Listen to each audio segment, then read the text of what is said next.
Good afternoon or morning, depending on where you are. This is the Roaming Prepper channel. Pete here, and I hope all of you are having a good weekend. We are getting a surprisingly sunny and painfully hot Saturday in my part of Texas, and I hope all of you are doing well. And Ragnarok Prepper, Loretta, I think I saw Comrade go by back there. Bug Dude, I'm glad you guys could all make it. There's somebody else I just missed here. Klingon Princess. And I think I missed someone. If I missed you, I apologize. I was fighting with Windows in the background, and I kind of lost track of what I was doing. In any case, I hope everyone's having a good week, good weekend. And we got some interesting stuff going on this weekend. I thought it was kind of interesting. So first things first, I want to make sure, can you guys hear me? Hey, Annie Oakley, I'm glad you made it. Can you guys hear me? Can you guys see me? Am I digitized, blurry, speaking in tongues, anything like that? And I am 5x5. Thank you, Loretta. Okay, so I had some interesting stuff. Every now and then I wind up finding really weird news, and I'm sitting there going, where the heck did this come from? So I'm going to try and keep it organized as best as I can, but now that I know you guys can definitely hear me, we'll start with what everyone in Washington, D.C. was afraid of, which was this big riot that turned out not to really be much of anything. But let's go to this article real quick. And so, as many of you may know, there were a lot of folks who. Hey, Joe Morgan, how are you? Linda, I'm glad you made it. Thank you.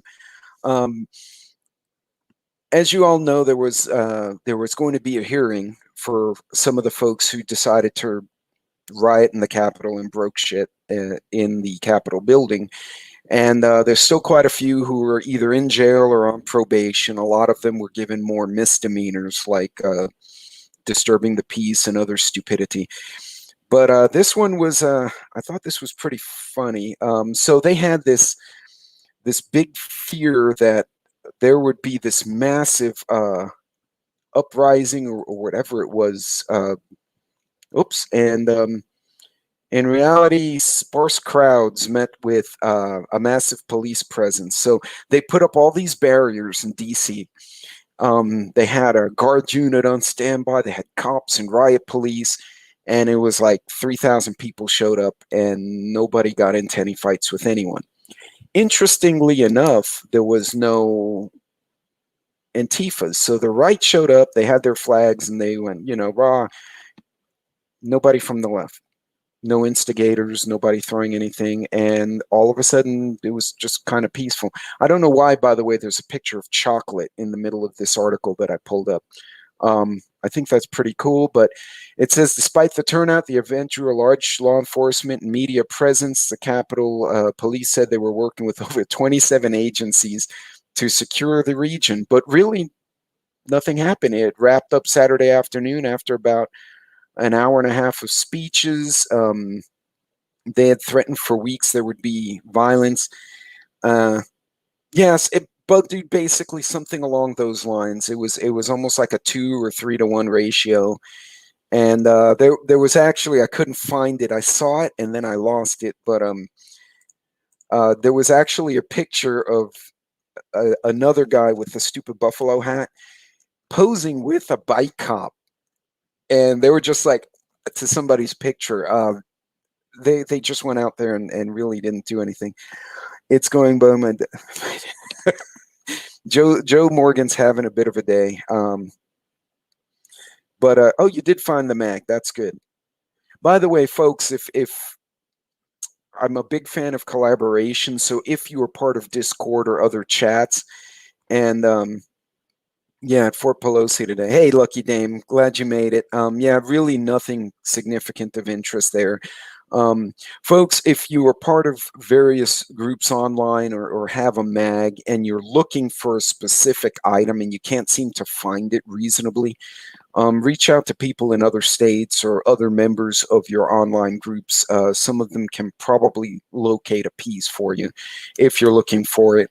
But in any case, so that big hoorah essentially turned into a lot of nothing. Basically, it was a dry run for people to try on their riot gear and walk around in the heat and look stupid. That was it. Surprisingly, DC was quiet. Now, on the border of Texas, in Del Rio in particular, and Lucky and any other Texans on here can attest to this, not so quiet. And that's going to eventually cause a problem for us here. You know, there are a lot of things going on that do cause people to have to relocate and flee. And these recent hurricanes, storms, and then the earthquake in Haiti have created a really big situation there. And so what we wind up with is we have a large number of people currently, and I'm trying to find the article here. We have a large number of folks here we go, from Haiti currently trying to find refuge in the state of Texas.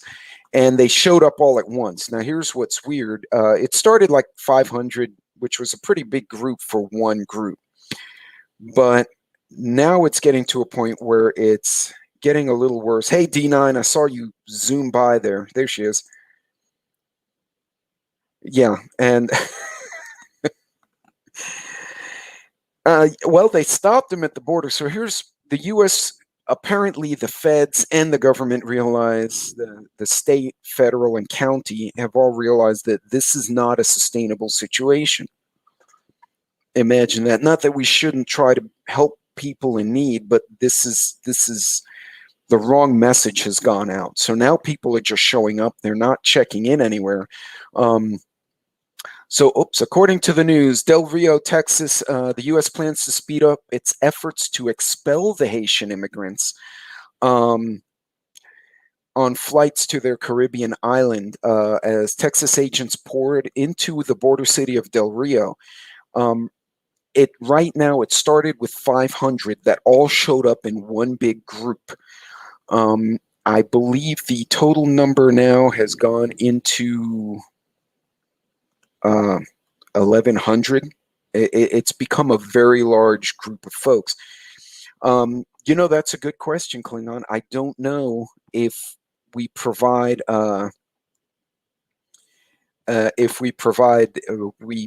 any support. Typically, the U.S. has helped Haiti in the past. I know there's still a French protectorate, so you would think they would do something. But yeah, Lucky is absolutely right. They stopped him at the international bridge, and these folks came equipped, which I give them kudos for. They came ready, and they kind of just camped out. So now what we have is this large number of folks basically camped out at the border. And at the very end of this article, it says that the U.S. agencies have stopped over 208,000 illegals at the border. That blows my mind. Almost a 250,000. This is and Lucky's got or rather, Joe's got a good point. We're struggling with our own crap, and we have people coming in. Haiti got hit a few times between storms. Their president got assassinated, which was very shady. If you caught that live, I did about that. The security team showed up, but there were cops already there, but the cops weren't doing anything while the gunmen were inside. It was a real bizarre deal. And then all the assassins actually were Colombian. You go figure. But in any case, so we have this problem now. It sounds like they're going to. Oh, hey, JH, I'm glad you made it. It sounds like they're going to try to expel these folks. Yeah. Well, technically, Lucky, he was assassinated. Somebody came and killed his butt. Um, whether or not that was endorsed by the people who are supposed to protect him, uh, yeah, technically speaking, it was an assassination, but I do get your meaning there. Right now, Joe, wait a minute. Joe had a good zinger here.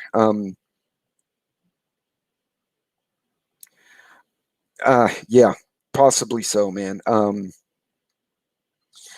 But it's this has been a really weird year, especially on the border of Texas. So there was another report indicating, and I couldn't find it after I initially saw it, that the migrant path that normally wanted to go to California is now starting to go toward Arizona, Texas, because it's a much lucky, it's a much longer border, and it's again the wall and the other security. They were supposed to create a virtual wall. With the change of administration, the claim was, well, we don't need a physical wall because that's silly. We're going to use a virtual wall with drones and cameras and robots, etc. Neither has occurred. So now what we have is a lot of federal agencies and National Guard on the border chasing people around. The problem is now, of course, this is we now have upwards of several thousand immigrants in a camp. It's only a matter of time before conditions start to deteriorate in a camp like that. So at some point, they're either going to have to process them or send them home. But the fact that they all showed up at once was very interesting, because normally people evacuate from a disaster area and it's kind of chaos. People are just everywhere. So to see this kind of thing go down and they all show up 2,000 at one time, boom, that's kind of weird. It makes you wonder exactly how they got here in such a bulk group. But yeah, so still dealing with the refugees. They have also recently stopped a few other folks at the border, which to me, being in the state of Texas concerns me, but it should concern everybody. And I'm going to share that article. Lucky you. Hey, Jeep, I'm glad you made it. Lucky's. Oh, hold on. They had help. Yeah. Well, going to Comrade Radio's comment. Yeah, when all the other group of immigrants from like 4 months ago all showed up with Biden T-shirts, I've seen illegal immigrants come across the border, like I've personally witnessed it, and they usually don't come with marketing material, right? They're usually either whatever they're wearing or they're in some kind of camouflage trying to hide so the Border Patrol doesn't get them. They don't come in, political rally shirts. So, but to Lucky's point, and this one, I saw this right after I saw the other article, and that was super concerning to me. This is from the New York Post. Ex-Border Patrol chief, and this was maybe within the last month. I didn't catch it when it first came out, but he warns that terrorists are crossing into the southern border. Now, this came out shortly after the administration had said there are no terrorists coming across the border, and then reversed themselves and said, we're going to move them out. D9, that's a great question. The porta potties, this is an oil field state, so chances are once they started realizing, wow, this is a lot of people, they may have called one of the companies that provides porta potties to the frac and production locations, because I've seen this where they will show up with a flatbed with like 50 potties, and they'll have a little forklift and they'll just go bloom, bloom, bloom, bloom, bloom, and put potties everywhere. They do it for the Houston Rodeo. If any of you have gone to that, anyone from Texas, Louisiana, Oklahoma who's come down, yeah, they have the big potty trucks. It just comes and puts potties everywhere.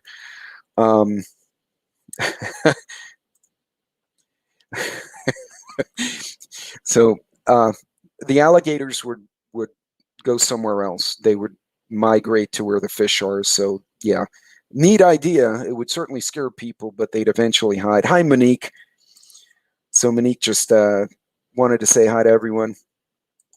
So the former Border Patrol chief commented, and this is from the New York Post. The former Border Patrol chief is warning that President Biden's mishandling of the surge of illegal immigrants at the southern border has caused more of a humanitarian crisis than a humanitarian crisis. It is also creating a national security threat because of the number of known or suspected terrorists crossing into the U.S. Now, people have said that is not happening. Director Scott, or former Director Scott, says no. Actually, Customs and Border Patrol officials told Congress in March that 4 people, 3 from Yemen and 1 from Syria, were on the terror watch list and caught and arrested at our border since October. But yeah, the government does hate competition. Oh, I believe it, Joe. I don't doubt it. I remember my old man wrote an article about all the meter maids and meter men in New York City were Godzillas. And that one actually made its way into the New York Post as well. So yeah, he got his 15 minutes of fame insulting the police department over, or the traffic cop, or whatever the hell they're called, back in New York. But so right now they are catching known terrorists. They're catching people who are on the watch list. What's concerning to me is the new government in Afghanistan, the Taliban, has just released everyone from the prison in Bagram, which, as we all know, was full of former Gitmo detainees that we sent back to their country to be processed in their native land, and they're now loose. And I know that sounds funny. It's kind of like, oh, you let the dogs loose, but they now have a slew of weapons. And I'm not talking about Black Hawks. I'm talking about just firearms and explosives. And we can't control our southern border. So there's only a matter of time before these types of folks come in. Now, keep in mind, we had talked, there was a group of us on other chats and other lives talking about sleeper cells. Hutch had brought it up with Pilgrim.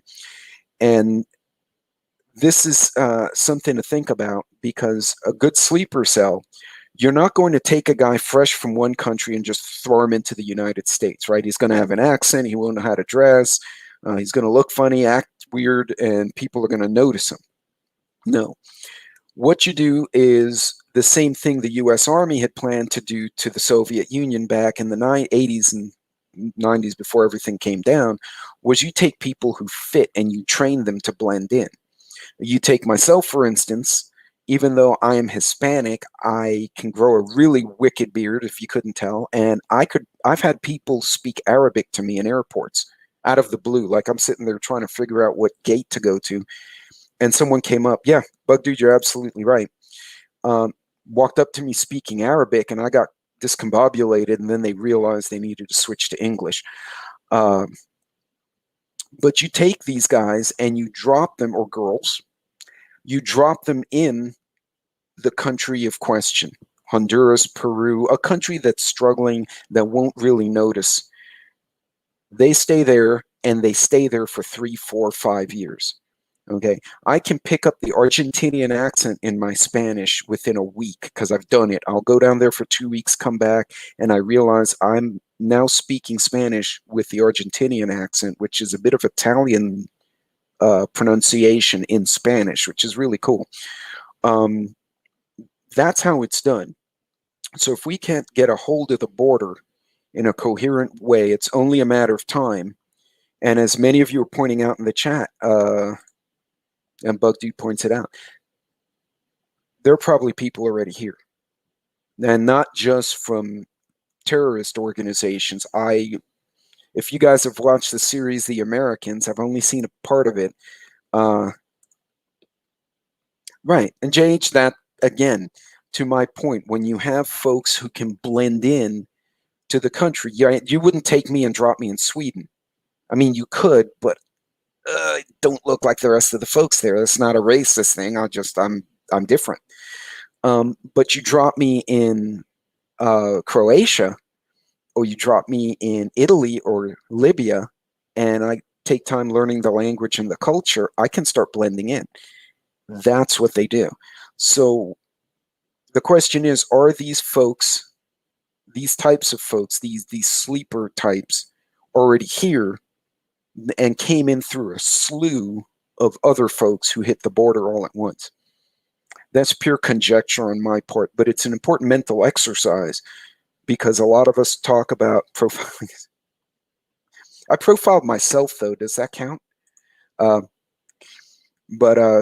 you know, that's funny that you say that. There's a lot of little rivalries in South America that I didn't realize. Being here, where regardless of where you're from, it's like, hey, dude, what's up? And yeah, they do get a bit salty from country to country. I think that rivalry has something to do with the a soccer win, or a cup or something. There was a call that pissed the Mexican folks off because Argentina won the cup. I don't know if that's absolutely accurate, but I've heard that may be part of the puffery between those countries, or at least for some of the folks. So, this is an ongoing situation, and it's not just a Texas thing, right? Because folks come in and they go into the country, obviously. I had someone make an argument with me that, well, back in the 1800s, we had Italian, Irish, German immigrants. They all came and they just kind of went into the country. So why can't we do that now? And I told them, no, they didn't. They all had to go through the port of San Francisco or Ellis Island on the other coast. They had to sign their name. They got quarantined. The doctors checked them, and then they were sent forth, if you will. But back then, they didn't learn to fly planes and crash into buildings or do stuff like that. This is a different world. You're comparing over 100 and something years ago to today, and the threat matrix is different.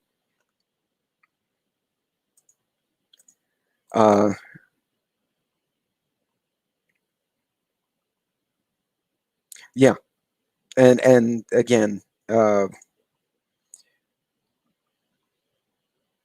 they're coming into Quebec from the U.S. That's interesting. So anyway, so you have a lot of folks getting displaced because of natural disasters, political instability, stuff like that. But something to pay attention to. So again, a situational awareness thing for all of us is to take note, even though these are folks that may need help, and they may legitimately, many of them are legitimately here because, their house is now in the ocean. There's a distinct possibility we could get bad players among them. So I'm hoping that it sounds like the feds and the states are now in cahoots to find some way to do this in some organized way. I hope that's the case, both for the people in need and also for the rest of us, because I don't really feel like getting caught in a mass shooting or a bombing if a bad player comes in. So again, double-edged sword there, guys. Not that I don't have sympathy for folks trying to come in from a disaster country, but we got to watch what's going on. And so, yeah, really interesting watching this whole thing evolve down in on the border. What I might do, depending on my schedule, is I might take a drive down. I have to figure out the quickest route to take and see if I can physically, personally get close to one of the camps and talk to some of the folks locally. I'm just curious to hear what's going on, what their take is. I know a lot of the ranchers on the border, and Lucky can probably attest to this, and so could D9. A lot of the ranchers on the border, their properties are getting trashed by the folks that are actually making it past the border patrol and our National Guard and our state troopers. So there's a lot going on, guys. A lot moving parts down here, and that's on the border. So guys, pay attention to your neighborhoods. I encourage you, and I mean, don't be discriminatory, obviously, but when you're traveling around, if you see folks that are suddenly doing weird things, that might be something to bring to the attention of the police. Between, yeah, Lucky's absolutely right, and they don't just pass through. A lot of them, they will break into things. We've got a major truck theft issue in Houston. Right now, in most of the U.S., the most stolen vehicle is like the Honda Accord. It's not the super expensive stuff because that stands out. It's usually the generic stuff, Toyotas, Hondas. Number 3 in Houston was the F-250, not the 150, not the 350, the 250. And I spoke to local law enforcement guys that I knew back in Houston when I was there, and 201, they all said 9 out of 10 times we catch them. If we do get the vehicle, we catch it going south. They use them to run people or drugs back and forth. Okay, and there's somebody to follow, Anthony Aguero. I'll check him out. Thank you, JH.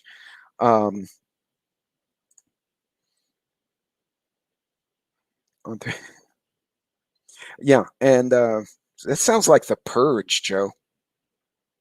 But you're not involved. You're just like spectating, and the rest of them are having a purge. That's changing.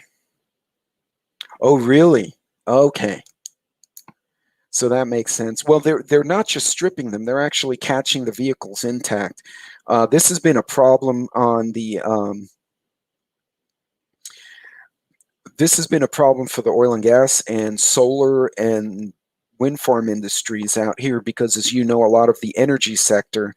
Yeah, and by the way, JH, she finds all these great resources, so I definitely pay attention to her comments, as well as everyone's if I can. They do scroll by kind of fast, but there was a slew even before the Rona of not just thefts of copper and brass, copper wiring, brass,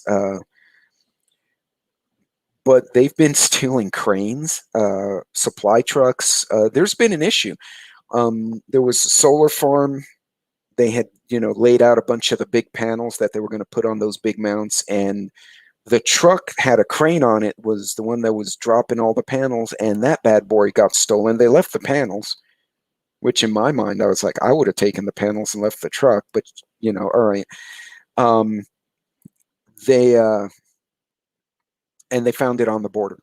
It was trying to get over the border. What they had done is take magnetic business signs and put it over the sign that was painted on the door to make it look like it was something else, but they got them busted anyway. So yeah, this has been interesting. And we're going to keep posted. I'm sure Lucky goes on tomorrow, and we've all been talking about it back and forth down on the border. But yeah, it's going to be interesting, guys, to see how this plays out. So something else popped up on my radar, which I thought was worthy of bringing up to everyone today. So the Australia recently, and they pissed France off when they did this, but I'll share this with you right now.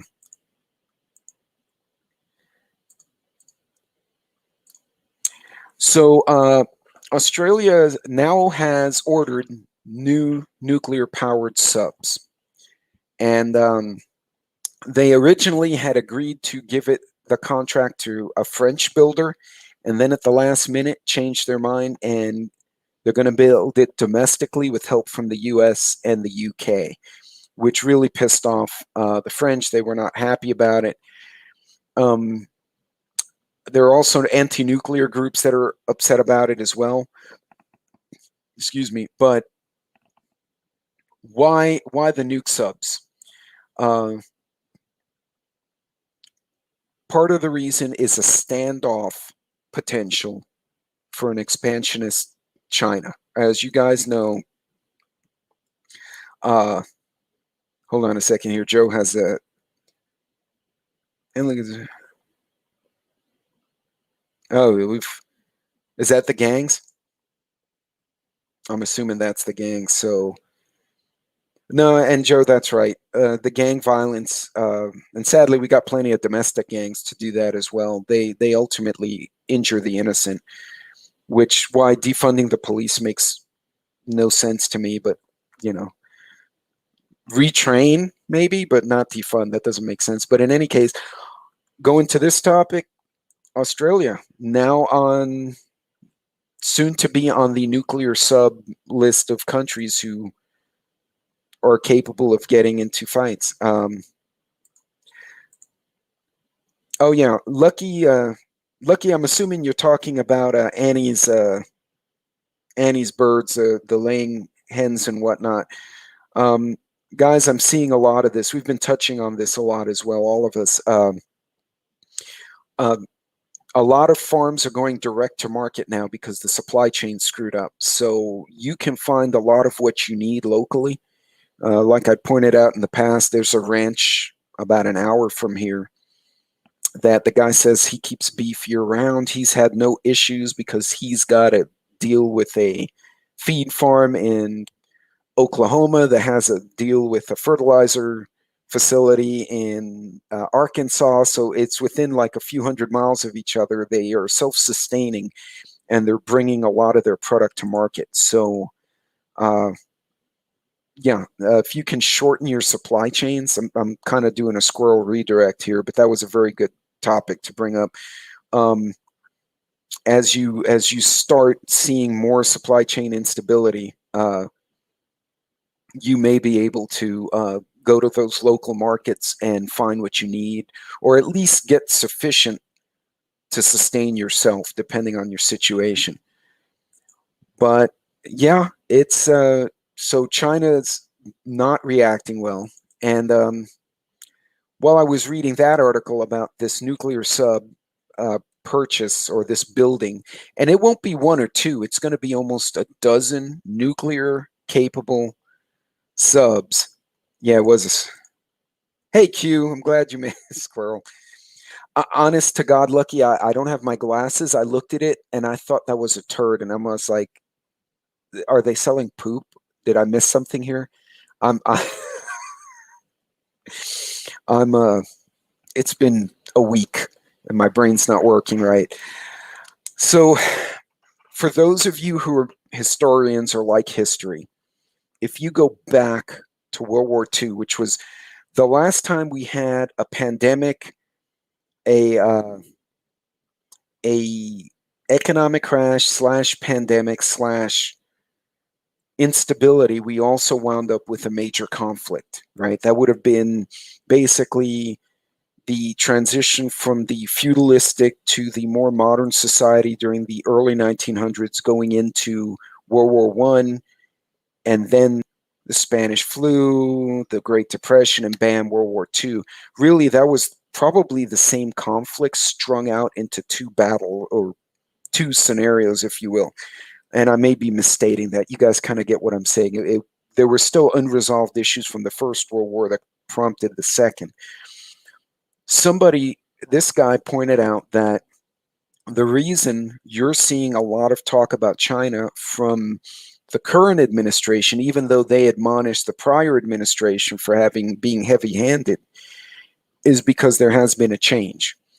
And he said, and I'm going to share this article with you guys. Oh, hey, hold on.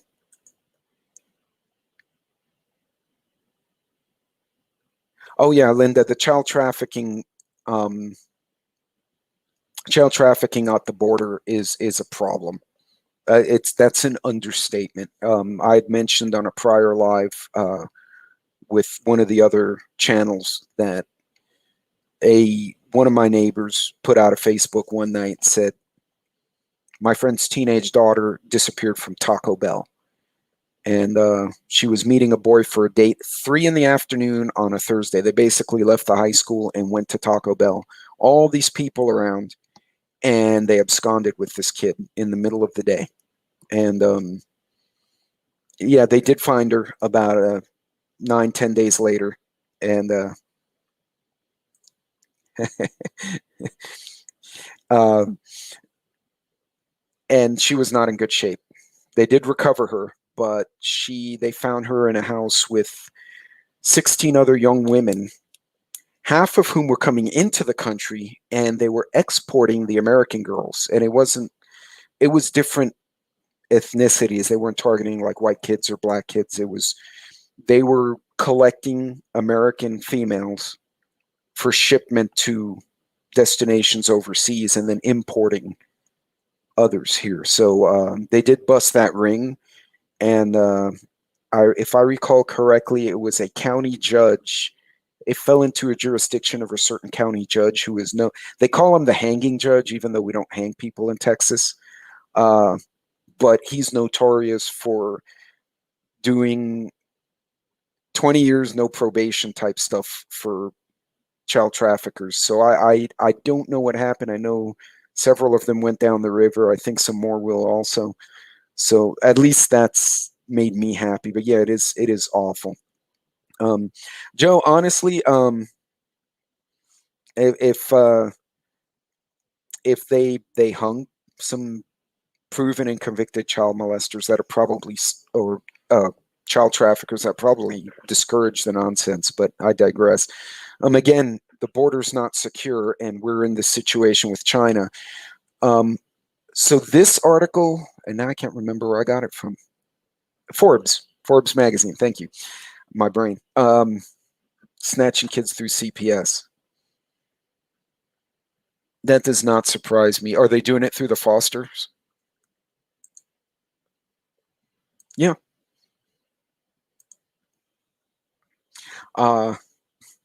Yeah, and that's hey Stuart, I didn't see you were in the chat. Yeah. Save our children. Those of you, it's not sour sea, it's save our children. I had to think about it the first time somebody posted that one.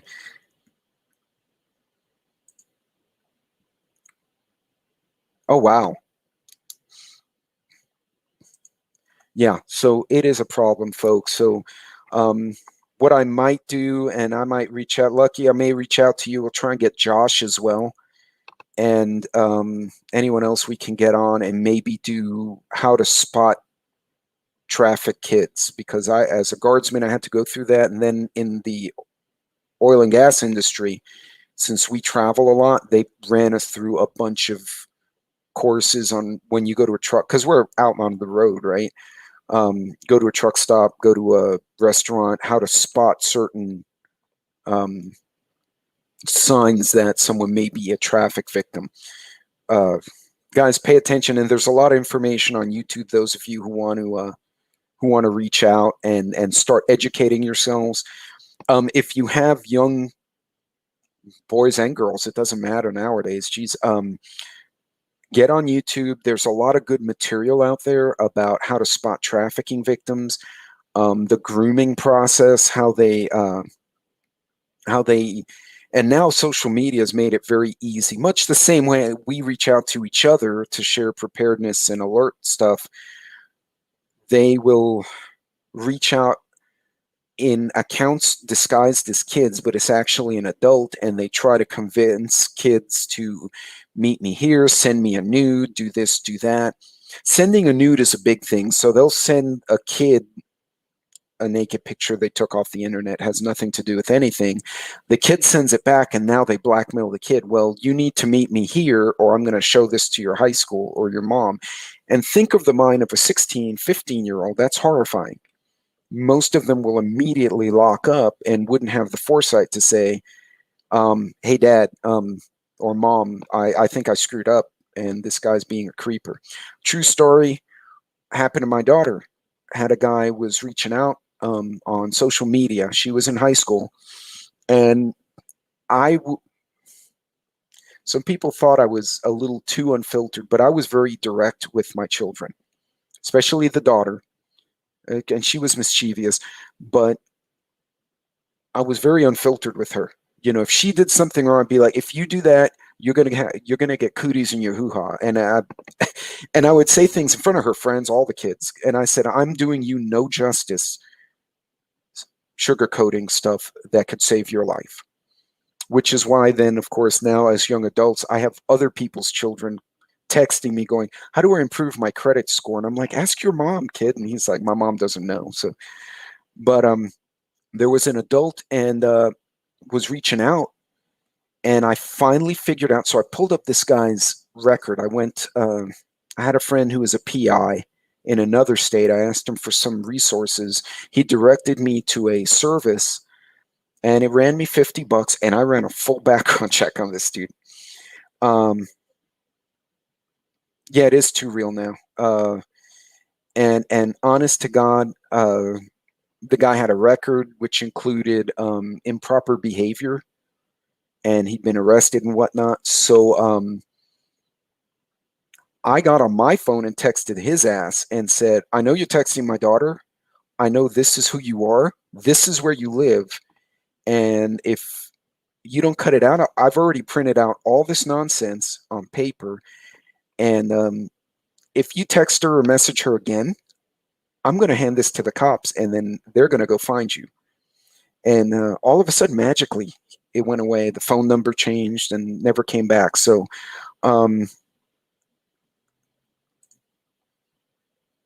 yeah, guys, this is important. And granted, it goes back. It's not just a border thing. I mean, we have enough, people who would hurt kids here. So take that time, and ladies and gentlemen, boys and girls, if you notice a kid whose parents may not be stepping up, and I know it's kind of a gray area. My dad had a philosophy which I've tried to mimic. It was one of the things he did right. He often helped the young guys in the neighborhood, talk to them about getting a job, joining the army, whatever. And he said, he looked at me one day, I must have been about 14, 15. He said, you know why I help those kids? Why? He said, because their dads are worthless. They're bums. My dad was kind of unfiltered with me. And he said, it's a man's responsibility, if you're successful or you have stability in your life, to set an example for other young men and women of what they could have if they choose it. You can't make them. But yeah.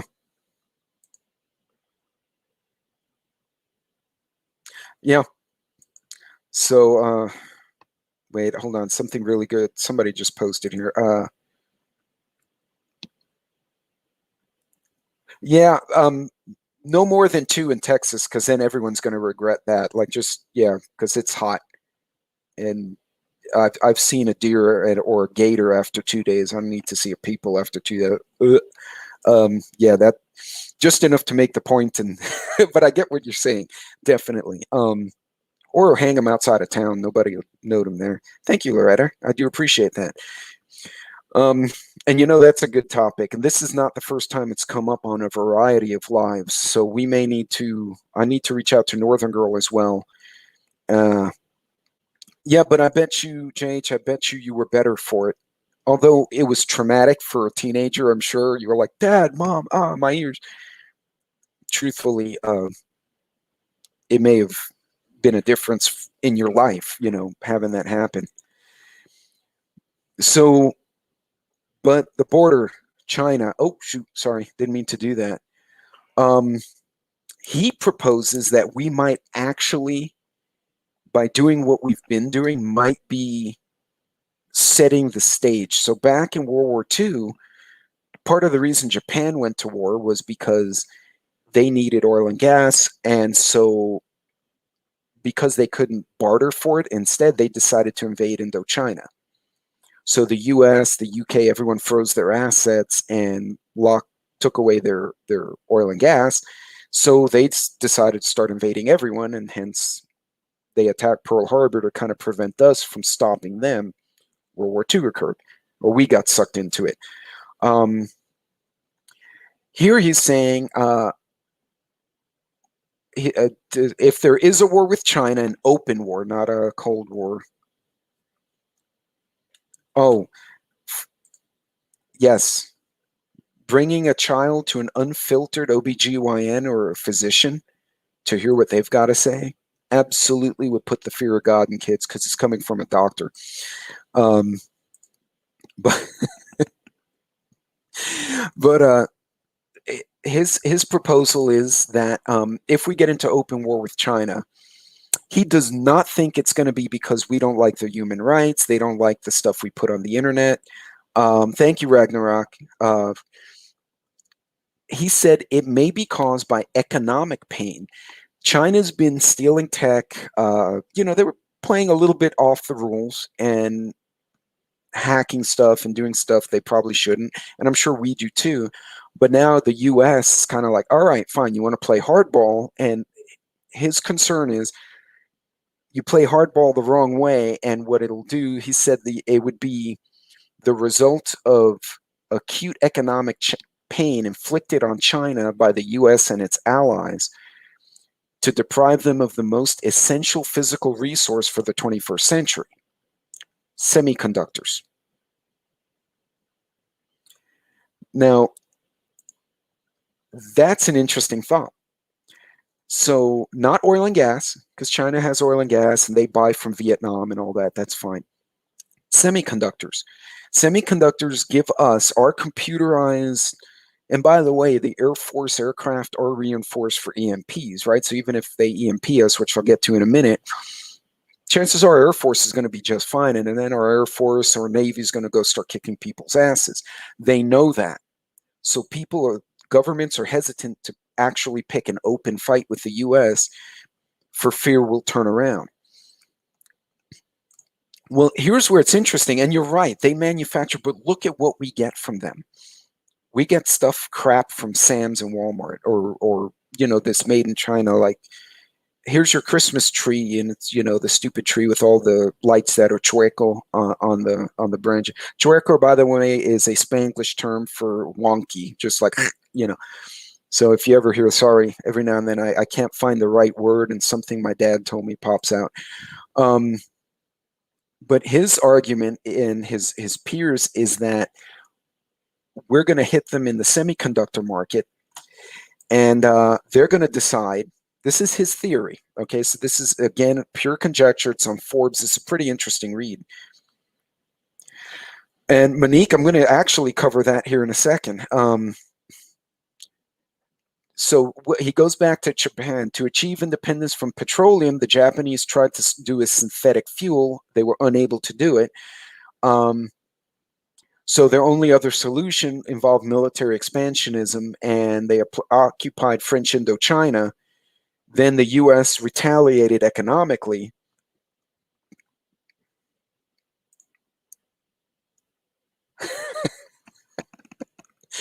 Joe wants cheap ammunition, people. No. Well, so do I, to be honest with you. But Roosevelt froze their assets and then cut them off from oil in the Dutch East Indies, which is basically now modern-day Malaysia, Indonesia. And so Japan lost 80% of its oil, and they said, fine, we're just going to take it. And they went to war instead of negotiating further.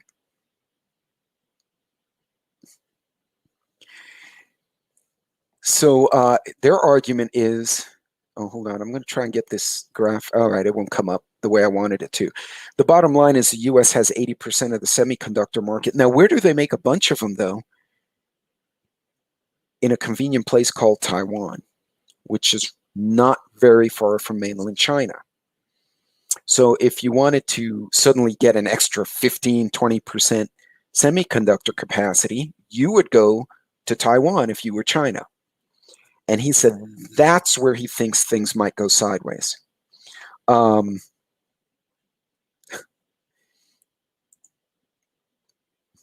Yeah, and it's true. We have more than enough capability, and you're going to start seeing that. But yeah, the China is not a player in the fabless segment. So the fabless IC sector, the companies that control the design of chips, uh, drive the cycle of innovation. So essentially, the high-end semiconductor stuff we have, and we can cut them off. And Monique, that's absolutely right. You see how these pieces are coming together.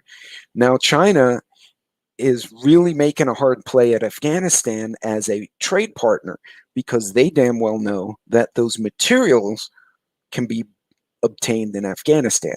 Not the tech, though, to Monique's point. The tech, they have to get someone else. But yeah, they're saying his proposal, his belief is that so he says, why can't the Chinese government solve this through direct public investment? Kind of like the way the US and the UK did during the Cold War. The government said, okay, companies, we want to make this widget. Here's dollars, and you have 3 years, go. And whichever company did it, they got the contract, right? So it encouraged innovation, it encouraged competition. Why aren't they doing yet? Well, apparently they've tried. The semiconductor independence has been an explicit focus. Let me expand that so you guys can see it. Of the Chinese government for decades.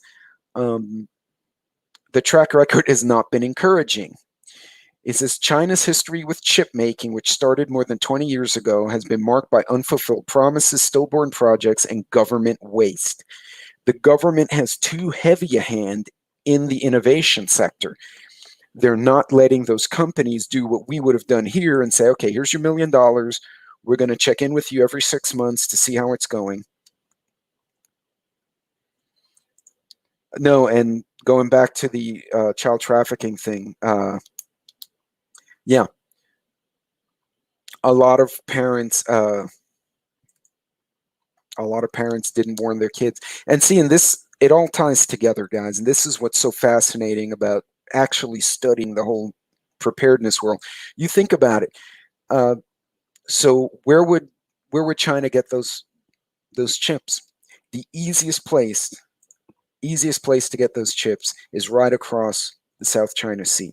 So what do we got? We got Japan. We all know is our trading partner and the big semiconductor outfit, and Taiwan, which is why Japan has been blowing the emergency horn that Taiwan, Big Mike Obama, I saw that bug dude. Japan has been tooting the horn that an attack on Taiwan is to be considered an attack on Japan. Japan has been expanding what used to be the JDF, Japanese Defense Force, or NDF, Nippon Defense Force. I can't remember the verbiage. But now it's to where those two countries are becoming aligned with South Korea. That's really agitating China. China keeps claiming that, they're provoking, etc. And then China bullied Vietnam. So now Vietnam is pissed off at China. And so is the Philippines. So now the Philippines and Vietnam are doing joint rescue exercises 10 miles away from these stupid islands the Chinese are building. They're all poking at each other. But yes, Vietnam, and Monique's hit it right on the head.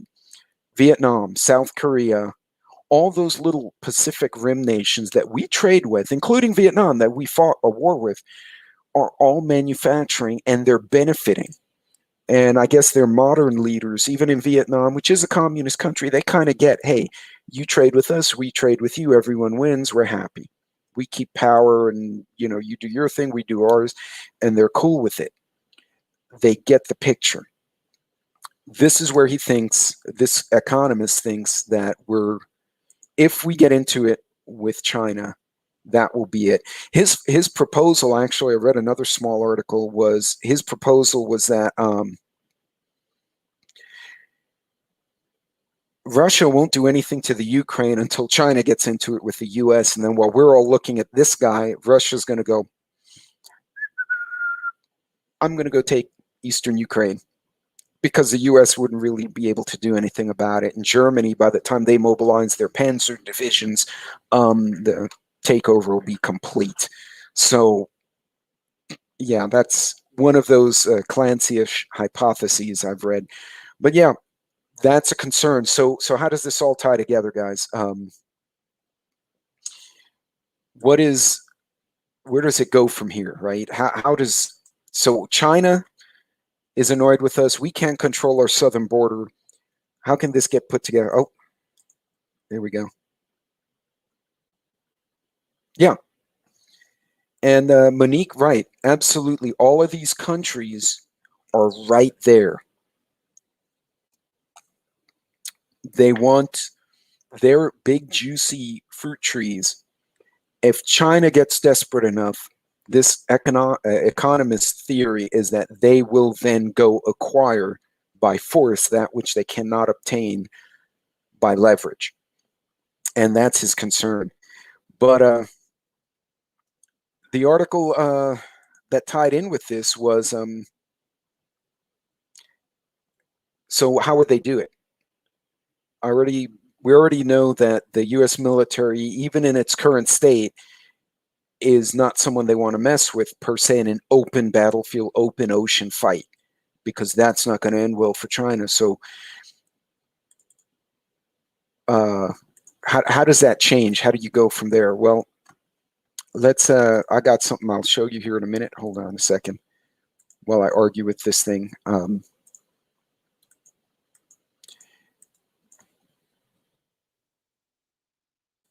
It doesn't want to play. Okay, never mind. I'll share this one with you instead. This one, actually, this one's courtesy of Newt Gingrich. That would be the quickest way to discombobulate us.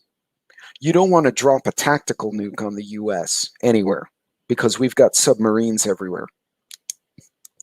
It could be done financially. Now, Monique brings a good point. They could leverage us financially, but they have all the debt. If we decide, we don't want to pay it, then what?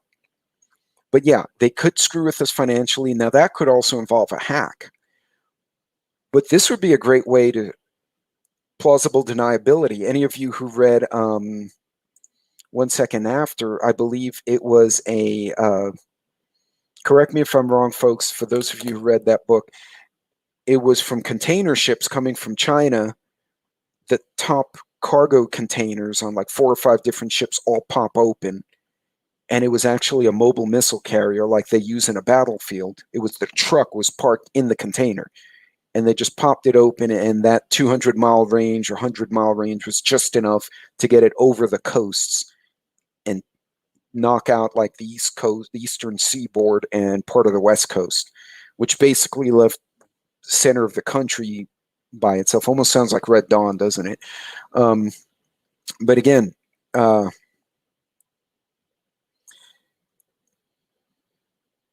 it's yeah, and they're going to go to. I'm hearing, and I can't confirm it, so I didn't put an article. I'm hearing there's been a lot of movement of our guard units within their states, and this is kind of late for annual training, although that goes on year round. There's been a bit of weird movement of U.S. military assets to be near strategic targets in the country. Normally, the National Guard would handle that. Now they're seeing like pre-placement of armor or something, not necessarily the troops. That's unconfirmed, so I'm really not sure if that's verified. I haven't made enough calls to people I know who could actually comment on it. But yeah, that's why are we pre-positioning? There's somebody, actually Lara Logan from Fox News, and I need to listen to the article again because I listened to it just before. Yeah, and Joe, that's a good point. Yeah, because you get out-of-state guard into a strange state, they're not going to be as nice to the locals as, the guards unit in my town deploys in our town. Well, like, you went to high school with so-and-so's kid. Why are you being like that? Yeah, I know your dad. There's there's more personal touch there. I've read a couple articles that the EMP or a hack that would simulate an EMP would be a great first strike Pearl Harbor type scenario. But I also then found from an electrical engineer that I've read from before,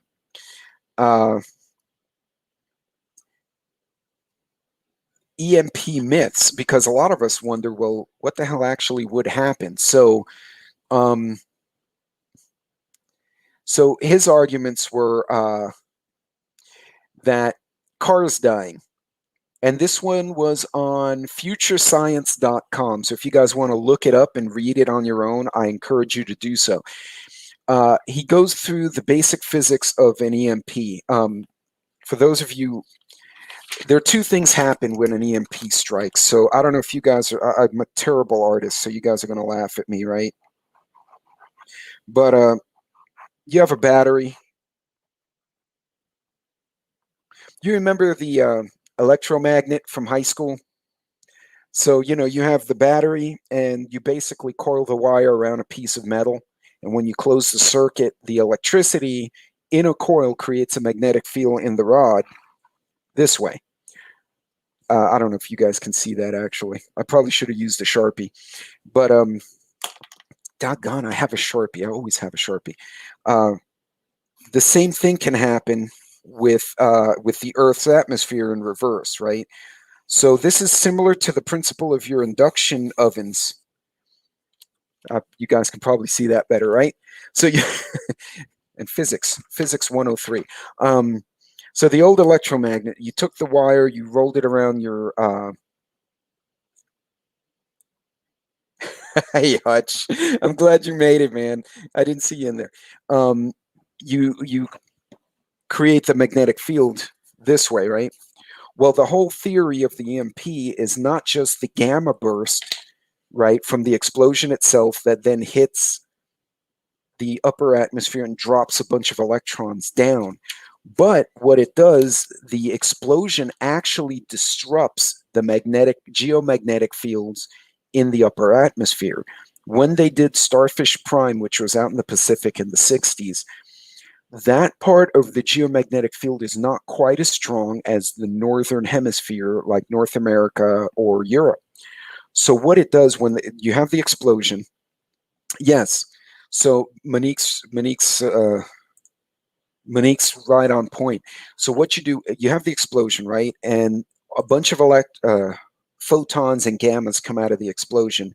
It hits the atmosphere, the ionosphere, and drops electrons onto the Earth through Compton scattering and partly through inelastic scattering. But anyway, those drop to the Earth, and that's part of the pulse. That's the E. I believe that's the E1. I may be saying it wrong. But then that same explosion completely disrupts the magnetic field. And that's the theory, is why they're so potent. It blows open the magnetic field. And what happens to that same electromagnet if you say you take the battery out and you put a light here, right? I don't know if you guys did that in high school as well, but if you take the battery out, right, you still have the rod, and you take a magnet and you go across here, it actually creates an electrical current that will light the light. And so it's basically an electromagnet backwards. So when you blow open, right, it creates this void. You have, oh, hey, Deanne, I didn't see you there. It creates this void in the magnetic field. And then by nature, it's going to want to come back, right? Nature likes stability. It goes thump. When that magnetic field returns to its state, it creates a second magnetic wave or electric wave. And that pulse also comes down. So you'd have two pulses in rapid succession, one behind the other. But here's this part of this paper, cars dying. A lot of people think cars will come to a halt. Some vehicles may get affected, but only a fraction of them, because in reality, the car is a self-contained unit, right? It's not attached to the grid. So those long power lines we all see out in the country, that will attract electrons. The car may or may not. If it knocks it off, chances are you can turn it back on. That old show Mythbusters actually drove a car through an electromagnet, and I found the video the other day. I should have brought it up. And the car turned off. But then he tried to turn it on a couple of times. It came right on. They did it with an older 80s vehicle and with the newer one. So he said you won't see all the cars go offline at once like a lot of us had hypothesized. He said some now equipment, electrical equipment may go down, but it depends on whether or not it's attached to the hey, Lucky Dame.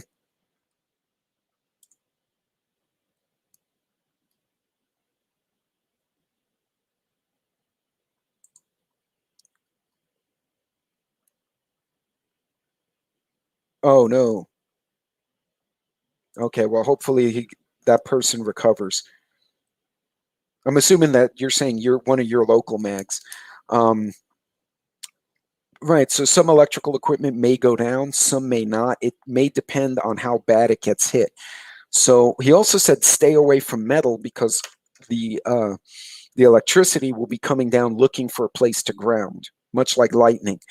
And if you're like holding on to a metal tower and an EMP goes off, chances are you're going to get electrocuted, according to him. But your house, even though the power may go out, your house will be generally unaffected. So if you have a generator which is small in its housing behind your house, chances are those electrons are not going to ground on that. It's going to go for the highest, easiest thing, right? It's going to be the path of least resistance: buildings, power lines, power cables. Unfortunately, all our power plants. It's going to hit all of those and knock those offline. So, and it then goes on to describe both the E1 and E3 components. So there's two bursts. It's like burst and then a second one. True. Now, this is a lot of folks believe that planes will go down. It depends on the plane, though, Monique. So by requirement, every commercial airliner needs to be resistant to a lightning hit, a direct lightning hit, which carries way more power than what the EMP would do to it. So some may go down, right? If they're in proximity, really close, they may get hit with the shock wave or the actual nuclear blast. They may go down. Some may get hit with turbulence. They may go down. A lot will not.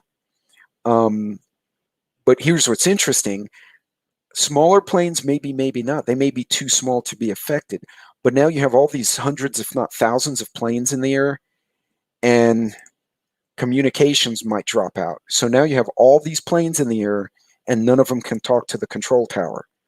Now, the control towers, the ones built before maybe the last 10, 15 years, had to take into account potential nuclear strikes from Russia. Remember, that was the Soviet Union back then. So a lot of them are reinforced and have diesel backup with reinforced. So what you may see, his hypothesis, and again, this is all theoretical because the EMPs that have happened either occurred during the Carrington event in the 1800s, which people really didn't know what the hell happened, or it happened in the Pacific and they found it by accident. You know, they set off a nuke here and all the lights in Hawaii went off. And it's, well, I'm glad his wife gave.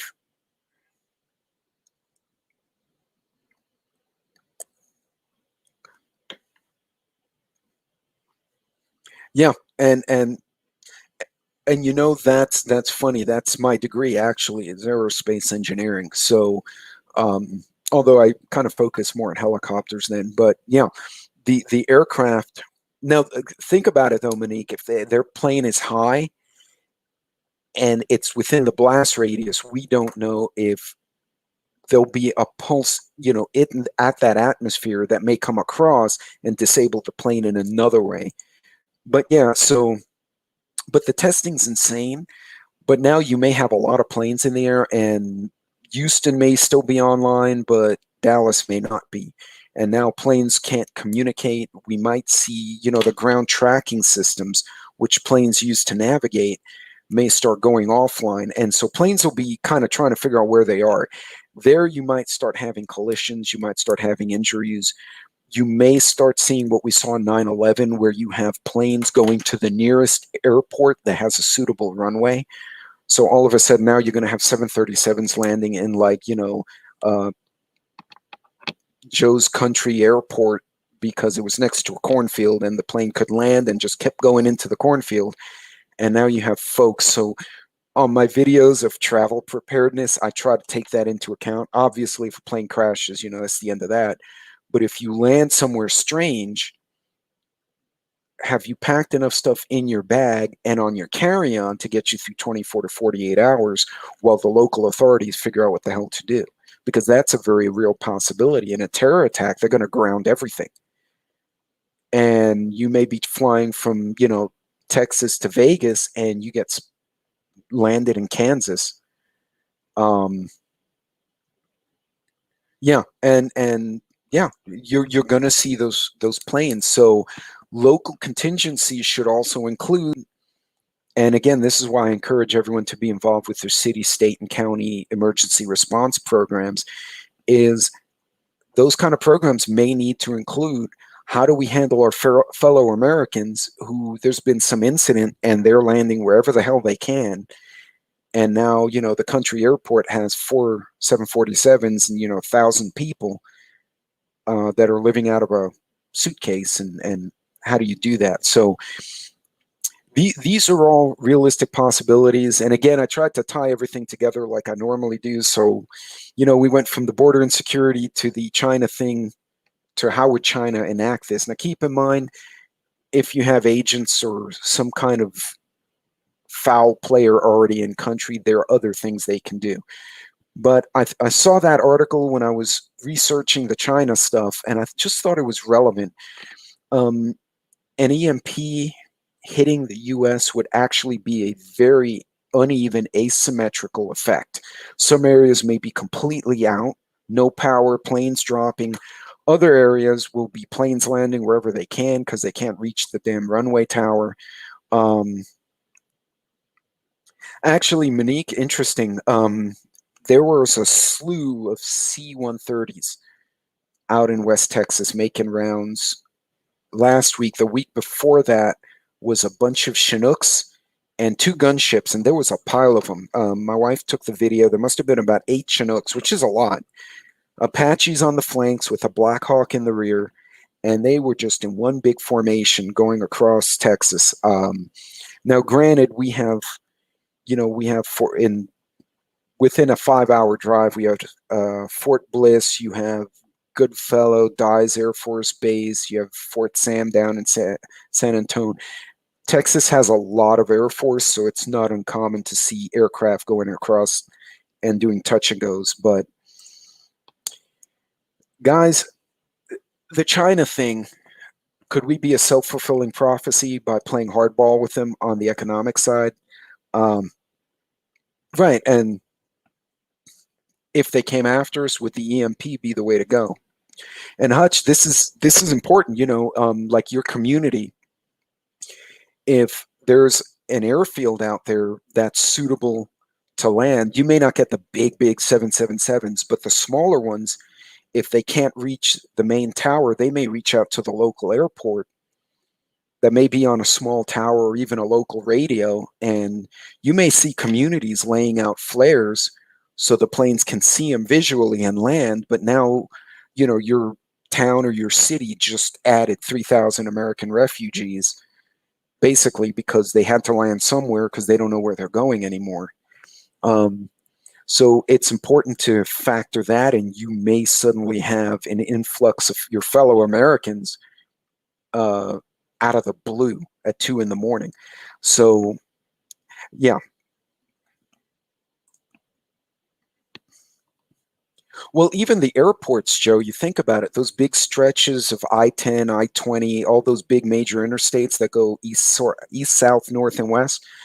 In an emergency, a crew could go out there and start pushing those center barriers out of the way, and you could turn almost any road into an airfield suitable for a 747. Not all of them, but plenty of them. Uh, and then that's not including smaller aircraft. You know, the little Cessnas and crop dusters. They're going to land wherever the hell they can. You know, crop duster. I've seen them. Their stall speed is like 10 miles an hour, right? Because they have those big fat wings, so they can just literally almost hover and go onto someone's residential street and then taxi down into your garage. You know, uh, a lot of things to think about. Even if the planes don't come down in an EMP situation, they're going to have to go somewhere because they're going to shut it down, right? Because they're going to want all the civilian aircraft out of the way because the Air Force is going up. And yeah, that was back in the day. That was civil defense. We had a plan for that, and the general population understood it.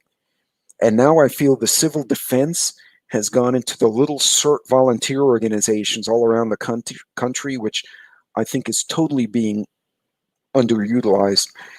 And preparedness folks, I mean, honestly, I could see preppers filling the ranks of CERT and emergency response in their towns very easily because of the backgrounds most of us have.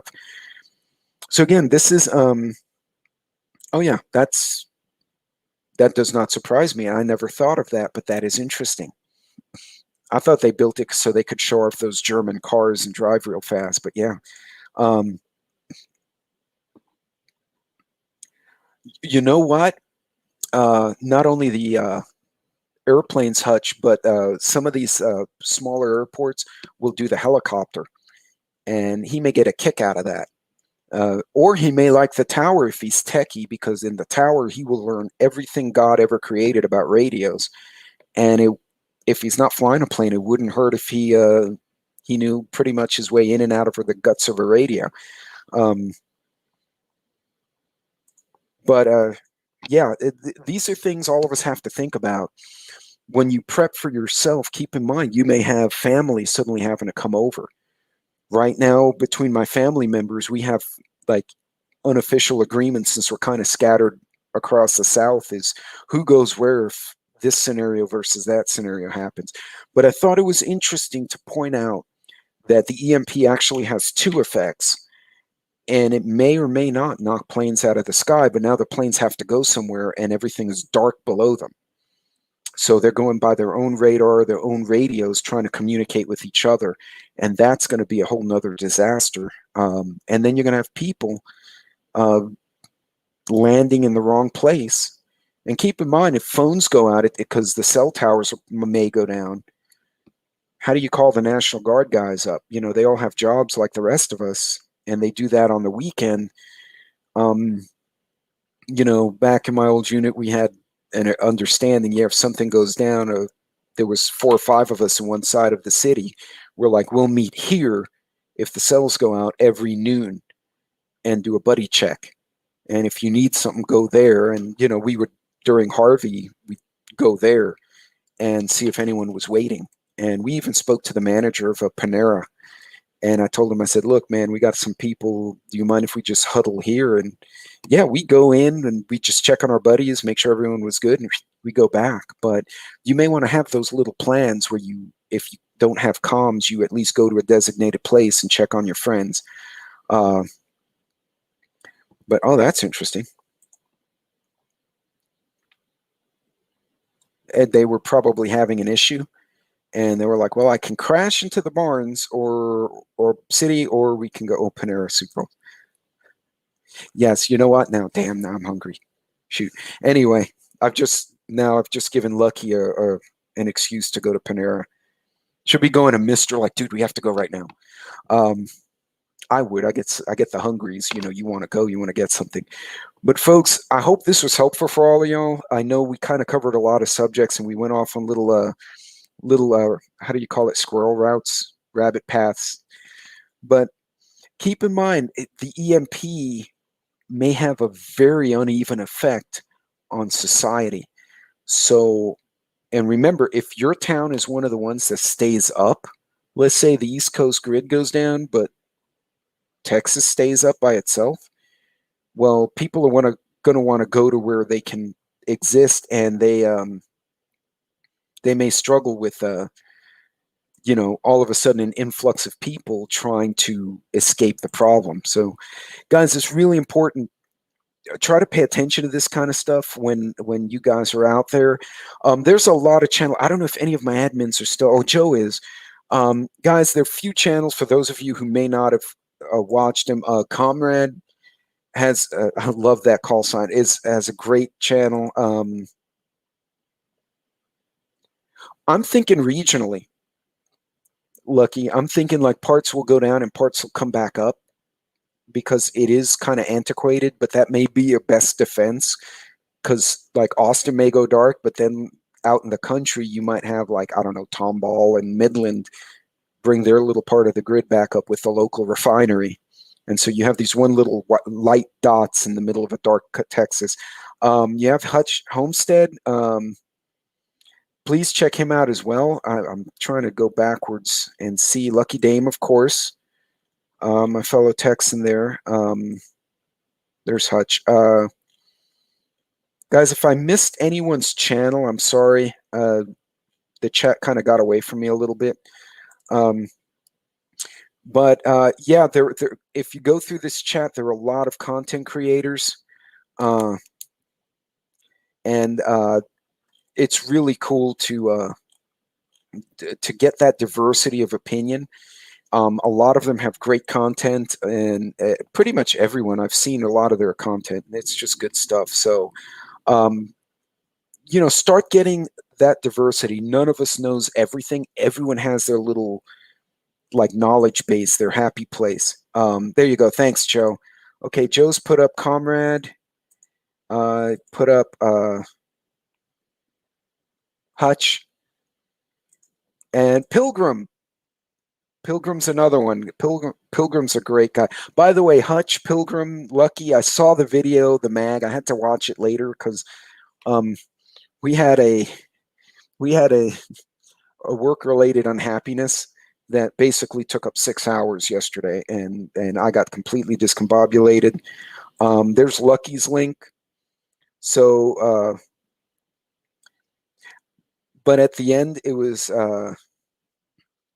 hysterical. The video, Pilgrim's part was just absolutely hilarious, but very interesting at the same time. You guys did really good. I thought that was great.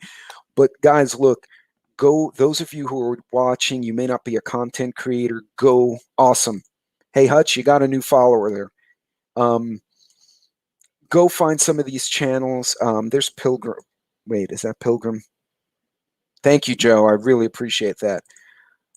Joe, I need to send you a little bottle of whiskey or something, buddy, for helping me out all these times.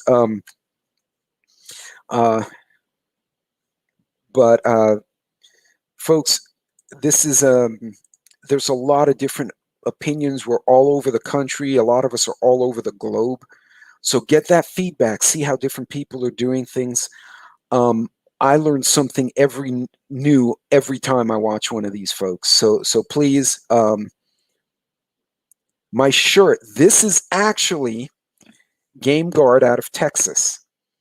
And it is a wicking shirt. It is what they call, I guess, the West Texas camo. I can email you. I don't know if I don't have the info. It's Game Guard, and they're based in Waco, I think. I'm not sure. I'm going to have to look now. But a great shirt. And see, and JH, good point.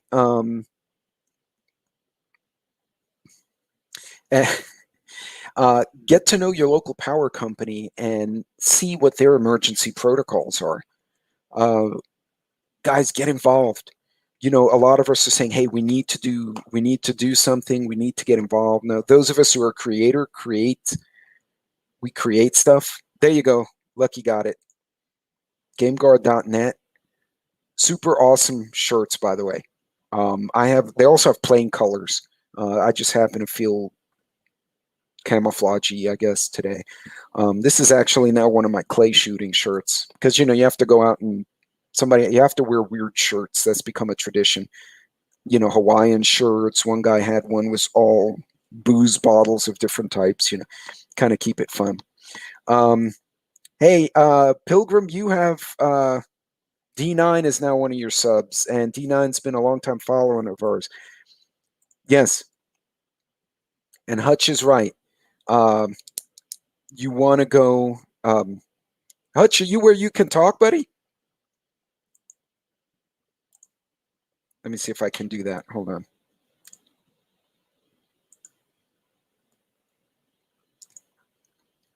Hutch, if you or Pilgrim want to jump on real quick before I close this puppy out. But so Hutch is the kind of the mastermind behind the Mag movie. So got my 10 chords in May. Yeah, get some firewood, guys.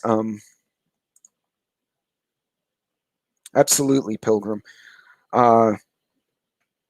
So guys, get your okay, Pilgrim. So I want to get him up here real quick. So he had some really interesting topics yesterday. Sorry, I heard a corgi, but apparently she lost interest in what I was doing and ran off. Get to know your local emergency response plans. I can't emphasize this enough. And I've yet to do it in my new area, although I do know, the guard units and some of the law enforcement folks. I got to meet some of the people from the DA's office and our local congressman and the congressman-elect, because one's retiring and the other one's trying to take his place. So get to know those folks and get to know... Did they come through your... They should be doing that around this time of year, D. But get to know the local emergency plan, even if you don't volunteer directly, at least so you know what it is that you're involved with and how they're going to react to different types of emergencies. What you don't want to do is, at least if you have an understanding of what the plan is, and you wake up one day, you go out and you see, well, it's not a deuce and a half now, it's LMTVs, the army trucks come. Oh, here is our man. What's up, man? How you doing, Roman? Thank you for having me on here, Bubba. Absolutely, man. I'm glad you made. Yeah, so ladies and gentlemen, this is Pilgrim, and he is... You're on the East Coast, aren't you? Yes, sir. Yeah, I'm in Tennessee. Okay, so we're you get a lot of folks with different opinions, different views, living in different places, so we're all seeing different stuff. Now, in your part of Tennessee, how's the water availability? It's pretty good, huh? I've never heard of any problems with water here. Yeah, it's we don't really... The only problem we've had maybe one wildfire that was close by a few years back, but that's it. That's the only problem I've ever had here. I live here 10 years, and it's the snow. It gets pretty, like the snow is bad, but the supply chain is good though. Like everything, like we don't have shortages. Are your supply chains a lot shorter? Like, are you buying stuff locally or? Yeah, it's all locally. Most of the stuff is coming. Like we have a Bush's Baked Bean factory that's right by us in like the next town over, and a bunch of factories that make a bunch of food and stuff, and like a bunch of food that's grown. A lot of beef comes from here. Well, you got a new sub, man. You've got a couple of subs today. Hey, and thanks to everybody that subbed to me too, and thank you for plugging me in on that as well too. No, not at all, man. And keep in mind, folks, a lot of us were always collaborating on chats, texts, discords, emails, kind of trading notes. So, but when do you normally go live? It's usually probably about maybe like between 10 o'clock Eastern time or 11. It's a little late night. I'm trying to start going live around 8 o'clock though, and keeping it between 8 and 10. But I'm gonna try to do that every day if I can. Besides, maybe like Mondays. Or so you're gonna try and instead of doing like once or twice a week, you're gonna try and do like a short one every night. Yes, sir. Yeah, I was thinking about maybe trying to push out like a little 45-minute one, you know what I'm saying? Like, or something like that. And on the weekends, I maybe do like, because I noticed sometimes you was on one with me the other day. We did like a Yeah. 5 hour long stream. Like, Yeah, I hopped in for like the last hour or something like that. Was yeah, I that was getting Ghost there. or was that Hutch? I can't remember. There was one with you, me, Hutch was in there, and then oh, here we go. Percent. I'm assuming you meant 5 Central Standard, not percent. Yeah, I think he had the shift button down when he did that. heard that. Yeah, I'll check my. I was There using we my go. keypad to type in stuff, and I can't do the fist bumps or any emojis on my computer, and it's hard for me because usually I'll just put out a bunch of fist bumps, say hello to everybody. Oh, You know, on your laptop. as I do it on my phone, but with this, you know, I can't. So But hey, look at that, comrade! You got a new one too. Thank you, Annie. And yeah, folks. By the way, it's not uncommon for those of you who are just now getting introduced to Hutch and Comrade and Pilgrim. It's not uncommon at this point. You know, he'll have a live, and I'll make a comment like, "Hey, what's up?" And he'd be like, "Hey, are you where you can talk?" And I'll hop in, or you know, Hutch will bring 2 of us on, and we've been going back and forth like that. So. Yeah, definitely check out his content. This is a great guy to talk with. And you got all the screens figured out, everything finally, because I know you were battling that for a bit. yeah, I finally did. I found this out. You know what? I didn't even need to have my other TV. I didn't even need to have my other screen. I just needed to have the a another tab opened up and stuff. So I spent probably about like maybe about like $80 and all this, you know what I'm saying? But I still use both of them anyway. I say, you know what? It's still cool regardless. I'll It tell makes you it what, better. it's way easier for me to like because I have like my laptop screen in front of me where I can see the chat and the cameras and everything. And then I have a screen to the left and right where I can kind of move stuff back and forth. Okay. And it See, kind of I'm gonna helps me start from going messing with that a crazy. little bit more. Yeah, the chat, sometimes I'll lose myself whenever I'm watching the chat. Sometimes I'll be like, and then I'll forget what somebody was talking to me about. But I'm gonna definitely start. Yeah, he is though. Hutch, he's definitely one of the realest for sure. And Monique, Thank you, Monique. there you go. But guys, so he's going to start trying to kick off these lives. Let us know, man. Let me know when you're going to start doing them, so I'll be kind of plugged in. Because I'll get discombobulated because I'll work late or get up too early, and yeah, and also Lucky. We've had Lucky She's on real. several times. By the way, Lucky, She's very one of the good real ones. radio voice. She was perfect for that role in the video. That was great. Yes, sir. I was just about to say that too. Yeah, she definitely did have the voice for the radio for sure. It sounded like it was somebody who was actually reading us the news that was going on right there. Yeah. Tribe was good too. Like Yes. Angry did too. All like the radio people deserve like awards for their performances. Oh yeah. They were getting it good. And you know, it's funny because recently there's been a lot more collaboration. There was a little bit in the past, but as time has gone on, I think the whole community's been reaching out to each other because we're all seeing different things, like what's happening. Homestead Oz and what she's seeing down south versus what we're seeing up here. You know, it's amazing that they're trying to do a facial recognition in Australia to make sure you're at home. I know, isn't that crazy? I didn't know that. I know that they do that in China, or they do that as part of the social credit system, or they. Right. But I didn't know that though. That's crazy. They're doing that in Australia. Yeah. So they're trying to pass the law. I don't know, guys, correct me if I'm wrong, but basically to make sure you don't spend more time out, like you have certain allotted hours to go wherever you're going. And so they'll randomly text you. And if you were supposed to grocery shop between 5 and 7 and you're out at 9 at the bar, and they'll tag your phone and they'll come and get you and run you off, like send you home. Wow.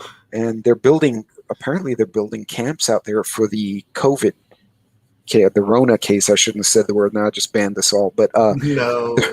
the Rona, but I don't know if it's for the Rona or the non-medicated. Maybe they'll say it's the Rona, but it might be for the non-medicated. I think most likely it's going to be connected. Hey, so Q Kitchen sub. Okay, she had to fight with Q had to fight with it a bit. Yeah, that's basically. Thank you, it. Q Kitchen. Yeah, it'll be unsubbing me from some people. People I'll have memberships with and stuff. I'll be unsubbed to. You know, I've noticed that. Like, I'll have new subs come in, and then I'll leak, and all of a sudden people come back, and then they'll be like, "I swore I subbed to you," and it's happened more than once. It's not like I thought I clicked it and I didn't. Monique. Wow, that's not bueno.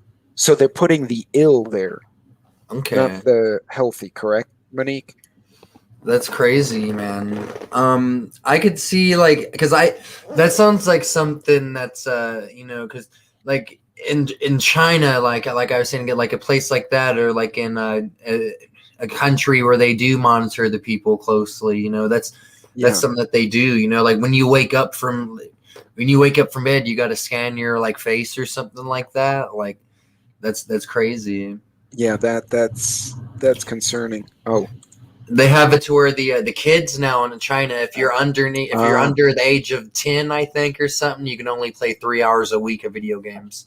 Yeah, well, interesting. So I talked to my brother, the retired Navy guy, about that. He said they're trying to amp up their ability to call people who can serve in the military.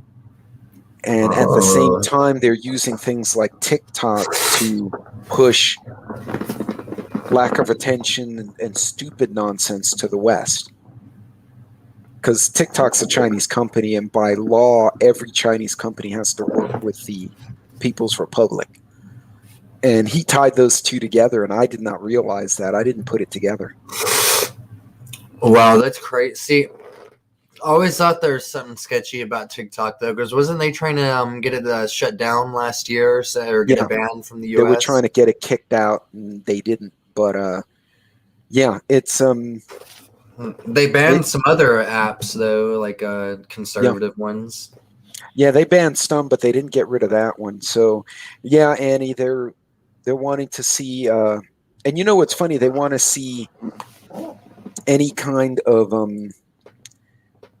TikTok probably is spyware. I would agree with that.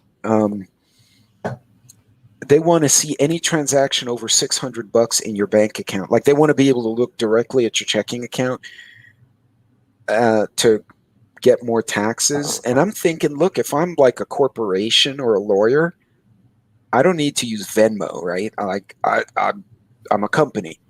It's going to hurt small businesses, man, like the ones around you and around me. Yeah, like these little restaurants and stuff like that. Because they use that to kind of get a way to, get the credit card swipes. And yeah, I don't know. I think they're just going to hurt small businesses. It seems like everything they're doing is hurting. They don't want the small businesses, though. They haven't, and that's a Walmart is. I think Walmart's secretly owned by the government in its own way too, like by the U.S. government, like to put these small businesses out of business. Like, man, it makes you wonder, doesn't it? And now all this stuff, yeah, exactly, because they don't want people to be independently wealthy. They don't want people to own anything, especially a business. Because that communist stuff is against bosses and managers and business ownership and stuff like that. And yeah, see, Lucky's pointing out there. They have issues with the subs. That's interesting. But dude, that's exactly what my brother was thinking. He's like, they're to just encourage men not to be good fathers, to discourage them from being physically fit, serving the country. It's pushing nonsense, just stupid. And it's not, guys, adults at the moment. Is think about the effect on teenagers and kids when they're in that time of their life where they're forming who they are. and all they see is this ignorance coming over TikTok, I mean, that's got to have an effect somehow, man. I feel like I'm lucky I didn't get to see nothing like that. You know, I was probably the last generation to not see that stuff, because the kids that are 16, 17 now, that's like the generation right after mine. You know what I'm saying? Like, but these guys, if we saw a crazy video, it's because we heard about it and then we'd look it up or something like that on a computer or some, like, it wouldn't be as easy. But now it's scary that they have access to everything that they need, or everything that they, and not everything, anything that they'd want to look at, they could just they can just go and do it and not really affect anything. But, well, folks, I am at a 1 hour, 41 minutes. I wanted to bring Pilgrim on just for a little bit so you guys could lay eyes on this gentleman. He's a great guy, got great content. And so are you going to make an announcement, like where you're going to move your subs or your lives to? Yes, sir. Yeah, I'm thinking about either maybe tonight or tomorrow. I'm going to do it. You know, I might take a little break today and then start all this insanity next. That'd be happening to me. I'll be like, I've been messing around with my thing right here. I'm still trying to figure out how to get my my microphone set up correctly. That'll be a journey that we all take together too. There you go. Well, shoot me an email, man. I heard that. I play with. No, I did. I used whenever what you told me to do with hooking the TV up, it did work, and using it on the TV. Yeah. By the way, that also works for video games or movies. If you just like zone out and you're like, I want to watch, The Walking Dead, you could just throw the YouTube video on there. Okay. Watch the TV. Well, folks, I'm going to sign off. This is Pilgrim, guys. Definitely check his channel out. Also check out Hutch, Lucky, and all the other folks. Thank you, Pilgrim, for hopping in. And folks, until next time, Godspeed if you're on the road. God bless all our troops. Be safe. Take care of yourselves and help each other out if you can. Till next time, take care.